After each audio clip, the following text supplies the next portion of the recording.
시편이 워낙 방대한 양이기 때문에 시편을 하나하나 살피는 건 정말 힘든 일입니다. 저도 설교를 시도한 적이 있었는데 한 3달 하다가 저가 손 바짝 들고 다음에 합시다 하고 더는 못하겠습니다 하고 그만둔 기억이 있습니다.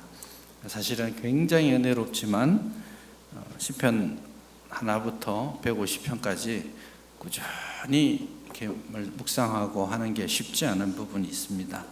그래서 현실적으로 시편을 묵상하고 또 기도하고 할 때 좋은 방법 중에 하나는 시편에 여러 장르들이 있습니다. 시편에 어떤 형태들이 있어요. 예를 들면 감사하는 감사의 시편이 있고, 찬양하는 찬양의 시편이 있고, 신뢰의 시편이 있고, 왕으로서 제왕의 시편이 있고, 말씀을 노래하는 율법 시편도 있고, 여러 종류의 시편들이 150편을 쭉 나누어서 장르별로 좀 나눌 수가 있습니다. 그래서 시편을 전체적으로 다 보는 것도 좋지만 장르를 하나씩 띄어가면서 전체를 한번 훑고 또 훑어보고 하는 그런 방식으로 시편을 읽는 것 되게 좋습니다. 그러기 위해서 이제 사실 오늘 이제 시편 4번 하는데 첫 번째는 말씀을 가지고 얘기했습니다. 그게 시편 전체의 하나의 이제 배경이 되는 서론입니다. 그리고 오늘 13편을 읽었는데 왜 13편을 했을까 이렇게 생각해 보니까 시편 13편이 가장 전형적인 하나의 시편 장르를 보여주는 것 중에 하나입니다. 이게 뭐냐면 탄식입니다. 시편이 150편이 있는데 학자들마다 조금씩 다르긴 해요. 개인이 부르는 탄식의 노래도 있고, 국가적으로 혹은 왕이, 제사장이, 공동체가 부르는 탄식의 노래도 있습니다. 그래서 개인의 탄식이든 공동체의 탄식이든 탄식하는 노래를 다 모아보면 대체로 시편 전체 150편 중에 거의 절반이 한 70에서 75편 정도가 탄식입니다. 그래서 이 탄식시를 잘 이해하는 거 굉장히 중요합니다.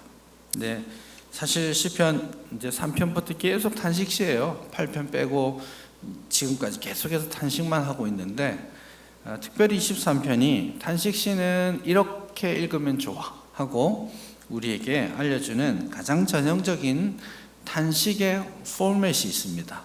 양식이 딱 정해져 있는데 그 양식대로 시편 13편을 읽고 이 13편의 패턴을 따라서 이제 앞으로 꾸준히 보게 되는 모든 형태의 탄식시를 좀 대입해 가면서 읽으시면 되게 좋지 않을까 생각합니다. 보통 여러분 탄식시는요 기본적으로 이런 패턴이 있습니다. 첫째는 부릅니다. 여호와여 이렇게 부르죠. 처음 시작할 때 여호와여 하고 나서 부르고 나서 탄식이니까 좀 불평, 불만, 안타까움 이런 것들을 표현하는데 13편은 어느 때까지니까 이런 표현을 쓰고 있습니다. 몇 번 나옵니까?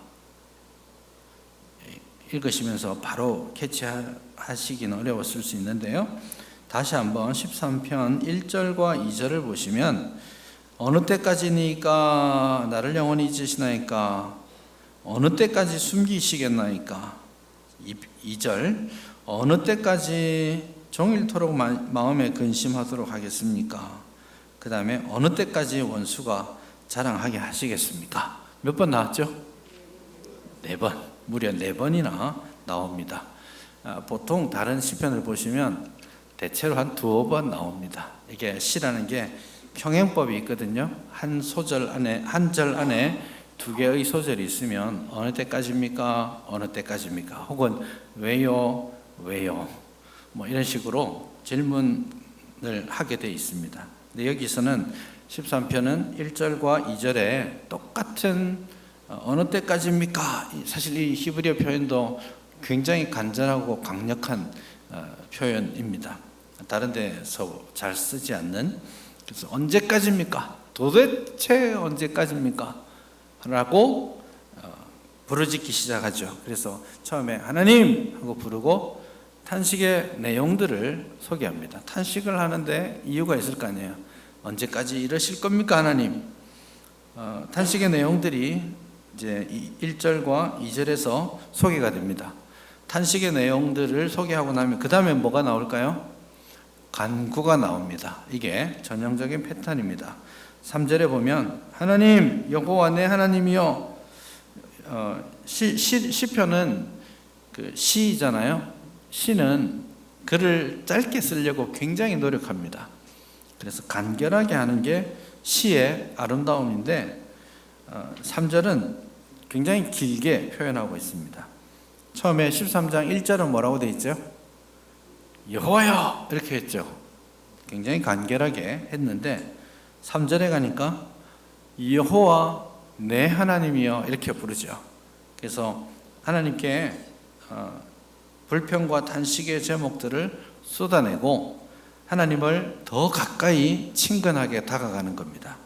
여호와 내 하나님이여. 훨씬 더 간절하게 하나님과의 친근감을 표현하면서 하는 내용이 뭐냐면 간구합니다. 하나님 나를 좀 생각하시고 응답해 주십시오. 내 눈을 좀 밝혀 주십시오. 이러이러합니다 하고 간구하죠.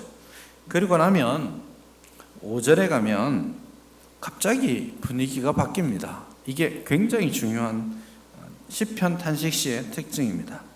5절에 가면 나는 오직 주의 사랑을 의지하여 싸우니 나의 마음은 주의 구원을 기뻐하리이다. 자, 다시 갑시다. 여호와여 불렀죠? 그 다음에 어떤 내용이 나온다고요? 탄식합니다. 탄식의 내용이 나오죠. 막 이런 이유 때문에 하나님 도대체 언제까지 왜 어찌하여 이런 거 막 말하고 나서 그 다음에 뭐가 나온다고요? 기도가 나옵니다. 간구가 나옵니다. 간구가 나오고 나면 그 다음에 뭐냐면 신뢰의 고백이 나옵니다. 그래서 이 탄식시가 굉장히 특이하게도 탄식으로 시작해놓고는 신뢰와 감사와 기쁨으로 끝나요. 대부분의 탄식시가 그러합니다. 이게 전형적인 모습인데 5절에 보면 나는 오직 주의 사랑을 의지하여 싸우니 주의 구원을 기뻐하겠나이다. 그 다음에 6절에 보면 내가 여호와를 찬송합니다. 이게 이제 신뢰를 고백하죠. 그리고 나서 찬양을 맹세하는 겁니다. 그렇게 시편의 탄식시는 전형적인 모습을 그대로 가지고 이어지게 되죠. 그래서 시편의 탄식시는 탄식에서 출발해서 무엇으로요? 찬양으로 끝납니다. 이게 시편의 탄식시의 전형적인 흐름이고 그 흐름이 있기 때문에 시편 탄식시에 딱 봤을 때 가장 핵심적으로 강조하는 게 뭐겠습니까? 신뢰 고백으로 전환되는 대목입니다. 그래서 이런 시편의 전형적인 패턴으로 딱 볼 때는 5절 있죠. 나는 오직 주의 사랑을 의지하여 싸우니 내 마음은 주의 구원을 기뻐하리이다. 이게 시편 13편의 핵심 주제가 되는 겁니다. 이게 전형적인 표현이죠. 그래서 사실은 5절에 보면 이제 사실은 시를 한글로 번역하다 보면 히브리어를 번역하다 보면 히브리어에 수만 번 나오는 가장 많이 나오는 글자 중에 하나가 그리고 그러나거든요. 근데 이게 5만 번이 넘게 나오니까 이걸 번역을 하질 않습니다. 대부분의 경우 번역을 잘하지 않는데 이 5절 같은 경우는 번역해야 하는 본문이에요. 이 시편은 탄식시의 특징입니다. 그래서 5절의 시작은 그러나입니다. 그러나 나는 대적들이 어떻게 하고 내 몸이 아프고 근심이 많고 그렇습니다. 하나님 어찌하실 겁니까? 이래놓고는 하나님을 묵상하고 하나님께 간구하다 보니까, 그러나 나는 남들이 어떻게 하든지 간에 나는 오직 나만큼은 하나님을 신뢰하고 하나님을 의지하고 하나님의 구원을 기뻐합니다. 내 몸이 아파도, 사람들이 나를 조롱해도, 내 사업이 망해도, 남들이 나를 뭐라고 하든지 간에 오직 나는, 나만큼은 하나님을 신뢰합니다. 그렇게 신뢰의 고백으로 가죠. 그래서 5절에 그러나 라는 말이 들어있어야 됩니다. 나는이라고 돼 있잖아요. 사실 히브리어는 나는이라는 말이 2번 나옵니다. 여기에. 이게 전향적인 특징입니다. 오직, 그러나 나는, 적어도 나는, 나만큼은 이렇게 하겠습니다. 그렇게 하나님께 의지, 자기의 하나님을 향한 굳은 신뢰를 표현하는 것이 탄식시의 전형적인 모습입니다. 그래서 여러분, 탄식시의 이 전형적인 패턴을 잘 이해하시고 앞으로 성경을 읽으시다가 하나님 제발 들어주세요, 하나님 언제까지, 왜 나의 대적이, 이런 시편 나오잖아요. 그럼 지금 제가 말씀드렸던 이 패턴이 어떤 식으로 나타나는지 대입을 시켜보시면 그림이 잘 나타날 수 있을 겁니다. 그게 이제 탄식시의 전형적인 모습이죠. 이 탄식에서 끝나지 않고 찬양으로 끝난다 했죠. 이 전형적인 패턴이 사실은 시편의 패턴입니다. 시편은 탄식으로 시작하죠. 시편 1, 2편은 서론이라고 말씀드렸고요.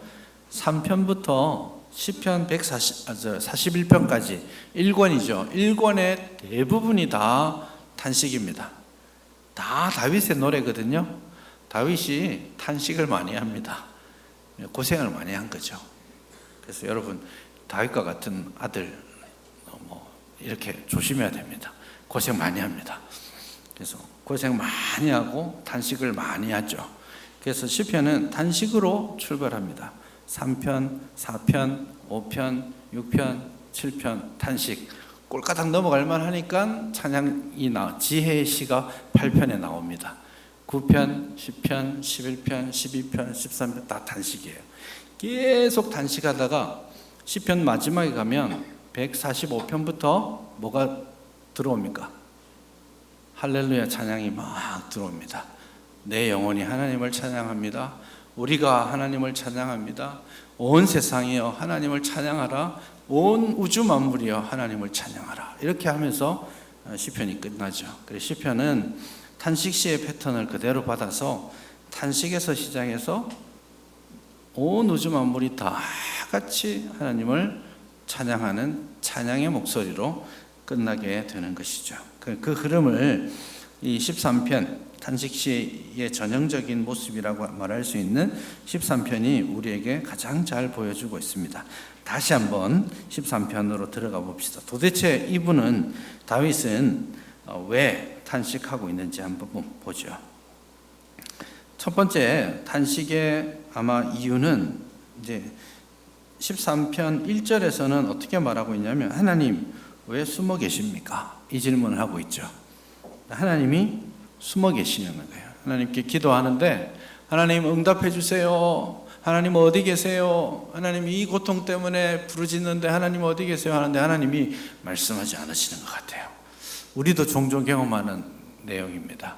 우리가 기도의 제목을 가지고 하나님을 간절히 부르짖는데 하나님이 가만 계시는 것 같아요.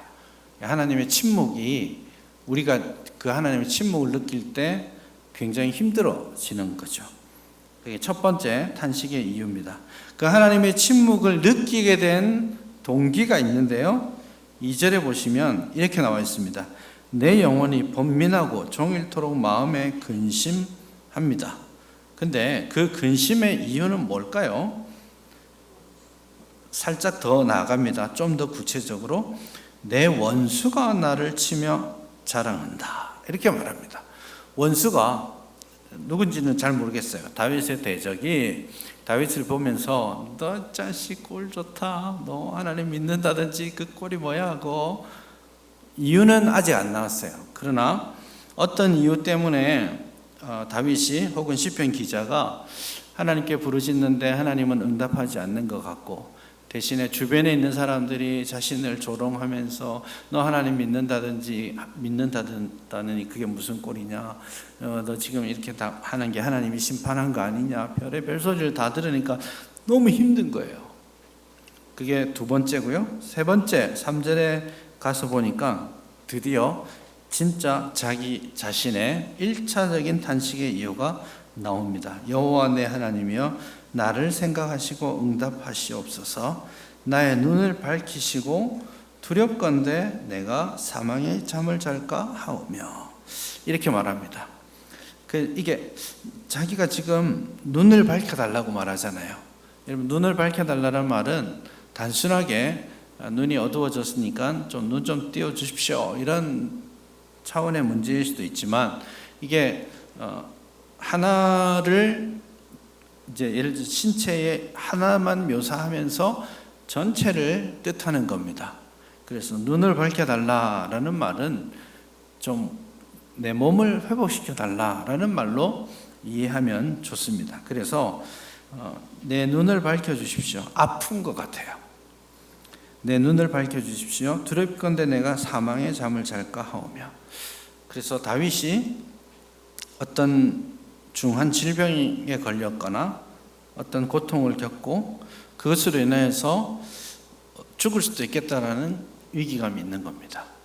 그래서 그 고통 가운데에서 이 질병을 고쳐주십시오, 내가 당하는 이 고통을 주님 해결해 주십시오 라고 기도하는데, 정작 하나님은 응답하지 않고 누가 말하고 있어요? 옆에서. 그래서 2절에 보니까 원수가 나를 치며 자랑한다 라고 말하고, 3절에 자기가 사망의 잠을 잘까 두렵습니다 라고 말하는데, 4절에 다시 내 원수가 하고, 지금 이 시편 13편에 나오는 시편 기자도 이 내용 자체도 자기의 3절의 기도의 제목이 있으면, 그 기도의 제목에 탄식의 내용이 있으면 그 주변에 2절과 4절에 원수가 둘러싸고 있는 거예요. 본문 자체도 그림이 그려지시죠. 원수가 주변에서 꼴 좋다, 하나님 살아계신다면서 너 뭐 하는 거냐, 하나님 너 안 돌아보시는 것 같아, 아니야 그렇지 않아 하고 하나님께 기도하는데 하나님은 진짜 침묵하고 계시죠. 여전히 문제는 해결되지 않고 있는 거죠. 그런 현실을, 중병을 앓으면서 혹은 중한 고통과 갈등을 지나면서 하나님의 도우심을 구하는데, 하나님의 도우심은 보이지 않고 하나님의 침묵이 나를 너무 힘들게 하고, 나는 지금 내 몸 하나 건사하기도 힘든 상황이고, 그런데 주변에서는 나를 위로하고 격려하고 기도해 주는 사람들보다는 왜 그래? 하나님 널 버리신 거 아니야? 너가 무슨 죄를 지었길래 하나님이 너를 이렇게 심판하는 거야? 이런 식으로 옆에서 조롱하거나 꼴 좋다라고 이 다윗의 어려움을 자신의 기쁨으로 삼는 사람들이 옆에 아주 많이 있는 것이죠. 그래서 시인은 지금 이런 삼중고를 겪으면서 굉장히 고통 가운데 탄식하고 있는 거죠. 그래서 그 탄식의 간절함이 13장 1절 2절에서 어느 때까지입니까? 이걸 4번이나 반복하면서 간절히 부르고 있는 것이죠. 그런데 이런 고통의 자리에서 하나님께 기도하잖아요. 탄식하며 불평하면서 하나님 왜 말씀하지 않으세요? 제발 좀 나타나 주십시오 라고 그렇게 탄식하고 기도하는데, 결국 정말 성숙한 기도자는 탄식으로 하나님께 나아오지만 결국 기도하다 보면 그 하나님을 더 알아가는 겁니다. 이 기도가 진짜 쌍방의 은혜인 거예요. 이방인의 기도는 자기의 필요를 가지고 자기가 섬기는 신을 설득하려는 게 있습니다. 그래서 지성이면 감천인 거죠. 저분이 설득될 때까지 막 빌고 비는 거, 그게 이방인의 기도인데, 하나님과 우리의 기도는 그런 하나님을 설득하는 데 있는 게 아니라 하나님의 응답을 듣고 내가 변하는데 훨씬 더 중요한 초점이 있는 겁니다. 그래서 하나님하고 단식하면서 부르짖었는데 하나님을 기도하는 가운데 더 배워가는 거예요. 그리고는 기도하는 가운데 깨달아지는 거죠. 문제가 해결됐기 때문이 아니고요. 대적들이 없어진 것도 아니고요. 그런데 기도하는 가운데 남들이 아무리 나를 뭐라 해도, 내 형편이 아무리 어려워도 나는 하나님 신뢰하려다, 그런 마음이 생기는 거예요. 이게 하나님이 기도하는 가운데 나를 그렇게 바꾸어 가시는 거예요. 그래서 우리의 기도는 상호 응답의 은혜가 있는 겁니다. 그래서 하나님 앞에 하나님 하고 기도했는데, 기도하다 보니까 이 탄식에서 끝나지 않고 나는 오직 주의 사랑을 의지하였습니다. 이 의지한다는 처음에 보시면 3절에 보시면 여호와 내 하나님이여 나를 생각하사 응답하시고 이렇게 돼 있죠. 이게 뭐냐면 생각한다는 말은 원래 의미는 본다라는 말입니다. 하나님 어디 숨어 계십니까? 이렇게 출발했잖아요. 그래서 3절에서 간구할 때 하나님 제발 나를 좀 봐주시고 응답해 주십시오, 그렇게 말하는데, 5절에서 정말 하나님을 만나고 난 시인은 하나님 제가 주의 사랑을 의지합니다. 이 의지한다라는 말은 그냥 의지한다, 의존한다 이런 뜻이라기보다는 신뢰한다는 뜻입니다. 여기 굉장히 중요한 단어 사랑, 헤세드라는 단어인데요, 나는 주의 사랑 혹은 주의 자비를 신뢰합니다 라고 신뢰 고백으로 나아가고 있는 것이죠. 그래서 하나님 내 형편이 어떻다 할지라도 남들이 뭐라고 하든지 간에, 내가 지금 느끼는 내 감정이 무엇이든지 간에 저는 하나님의 사랑을, 하나님의 그 신실하신 자비하심을 신뢰하겠습니다. 하나님의 의로운 통치가 나에게 있다라는 것 믿습니다. 나는 이게 원하는 바가 있고 내가 소원하는 것 있고 내가 알고 싶은 것 다 있지만 그래도 저는 하나님을 신뢰하겠습니다. 저는 하나님이 저를 사랑한다는 것 믿습니다. 신뢰하고 그 하나님을 신뢰하고 나니까 이제 내 형편이 어떠하든 내 상황이 변했든 안 했든 상관없이 저는 우리 주님의 구원을 기뻐하겠습니다. 이게 상황을 역전시키는 분위기 급변인 거예요. 그래서 이 기도 응답, 탄식에서 찬양으로 가는 기도의 응답은 문제가 해결되었기 때문이 아니라 기도하면서 문제를 가지고 기도하러 왔다가 하나님을 만나고 하나님으로 말미암아서 신뢰의 고백, 찬양의 맹세로 이어지도록 하는 것이죠. 그래서 오늘 5절에 보니까 이 시편 기자가 처음에는 하나님 앞에 갈 때 너무 절박하고 어려운 형편들을 가지고 언제까지 하나님 숨어 계시겠습니까? 제발 저를 좀 봐주세요. 죽겠습니다 하나님. 이렇게 기도했다가 그 기도 가운데 하나님을 만나고 저는 정말 하나님 나를 사랑하시는 거 믿습니다. 하나님 사랑하시기 때문에 하나님이 나를 구원으로 이끄실 것을 믿습니다. 그러니 지금 내가 아파도, 지금 내가 고통 가운데 있어도, 지금 내가 해결할 수 없는 어려움 가운데 있다 할지라도 저는 미리 춤추면서 여호와를 찬송하겠습니다. 그렇게 고백하는 것이죠. 힘드시죠? 다 힘들 겁니다. 힘들지 않은 사람이 어디 있겠습니까? 모두가 말할 수 없는 마음의 고통과 갈등 있을 겁니다. 기도의 제목이 있고요. 그러나 우리가 마지막까지 신뢰하고 있어야 할 것, 그것은 내 상황과 어려움을 아시고 여전히 나를 사랑으로 대하시고 나에게 베풀어 주실 그 구원을 가지신 하나님, 그분을 신뢰하고 의지하는 겁니다. 그게 고통에 있든지 평안 가운데 있든지 상관없이 나를 사랑하시는 하나님께서 의롭게 나를 그리고 이 세상을 통치하실 것을 우리가 신뢰해야 하는 겁니다.